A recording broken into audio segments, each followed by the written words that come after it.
बिस्मिल्लाहिर्रहमानिर्रहीम। अस्सलाम वालेकुम वरहमतुल्लाहि वबरकातुहू। शब बारात में इबादत कैसे करें? यह एक ऐसा मसला है, जब शब बारात आती है तो इसमें हमारे भाई बहन सभी बहुत परेशान हो जाते हैं कि आखिर इबादत करें तो कैसे करें, क्योंकि कोई बता रहा होता है कि शब बारात की कोई ख़ास नमाज है, कोई बताता है कि शब बारात का ये अमल है, कोई कुछ बता रहा होता है तो कोई कुछ बता रहा होता है। मैंने सोचा कि क्यों ना इस पर मैं छोटी सी वीडियो रिकॉर्ड करके आप लोगों को दे दूं, ताकि आप लोगों को भी पता चले कि शब बारात में कैसे इबादत करनी चाहिए। पहली बात तो यह है कि आप यह तय करें कि आपको शब बारात में कितनी देर इबादत करनी है। पूरी रात जागना है। देखो, जागने में और इबादत करने में फ़र्क है। जागने के लिए नौजवान क्या करते हैं कि जब शब बारात आती है तो इस मस्जिद से उस मस्जिद, यहाँ से वहाँ, इधर उधर चक्कर लगाते हैं और जागने की भरपूर कोशिश करते हैं। आपको इस तरह की चीज़ों को अवॉइड करना है। आप यह तय करें कि आपको शब बारात में कितनी देर इबादत करनी है। मैं तो यह कहूँगी कि आप ज़्यादा से ज़्यादा टाइम इबादत में गुजारें। कोशिश यह कीजिए कि आप दिन में थोड़ा सो जाए। आपके अंदर अगर कैपेसिटी है, ताकत है कि आप पूरी रात जागकर इबादत कर सकते हैं तो भाई बहुत अच्छी बात है।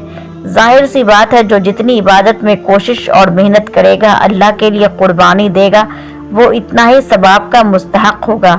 तो पहले तो यह सेट करें कि आप यह नहीं होना चाहिए कि बाज़ दफ़ा क्या होता है कि हम जागने की पूरी कोशिश करते हैं और 3-4 बजे तक हम खूब जागते हैं, लेकिन जब नींद आती है और जो तहज्जुद का मेन वक्त होता है, जो बहुत प्यारा और ख़ूबसूरत वक्त होता है, जो बहुत कीमती टाइम होता है, आम दिनों में भी तहज्जुद के वक्त को अफजल कहा गया है, उसी वक्त हमें नींद आ जाती है और हम सो जाते हैं, जिससे कि हमारे तहज्जुद का वक्त भी निकल जाता है और फजर की नमाज भी क़ज़ा हो जाती है। नफली इबादत के चक्कर में क्या होता है कि हमारी फ़र्ज नमाज भी क़ज़ा हो जाती है, तो फिर क्या फ़ायदा। इसलिए कोशिश कीजिए कि आपकी नमाज क़ज़ा ना हो, ख़ास तौर पर तहज्जुद की नमाज और फजर की नमाज, क्योंकि तहज्जुद का जो टाइम होता है वो बहुत इम्पोर्टेंट होता है। दूसरा, फजर की नमाज आपकी क़ज़ा नहीं होनी चाहिए, क्योंकि हदीस से पता चलता है कि हुज़ूर सल्लल्लाहु अलैहि वसल्लम का इरशाद है, जो शख्स इशा की नमाज और फजर की नमाज जमात के साथ पढ़ लेता है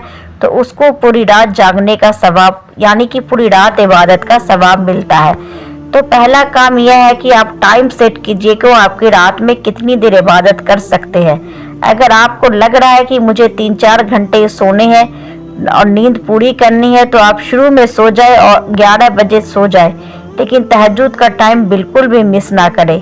तहज्जुद के टाइम में इबादत कुछ ना कुछ ज़रूर कीजिए।